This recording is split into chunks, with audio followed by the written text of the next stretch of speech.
فيها التلفزيون هذا يشوف له، تروح عند المهندس الحين يقول لك انت خرب، لكن بوريكم طريقه الحين الا يحسنكم احسن.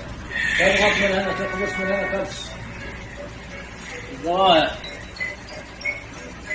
تقبس من الزوايا، انتظر شويه كذا يصفى يثبت.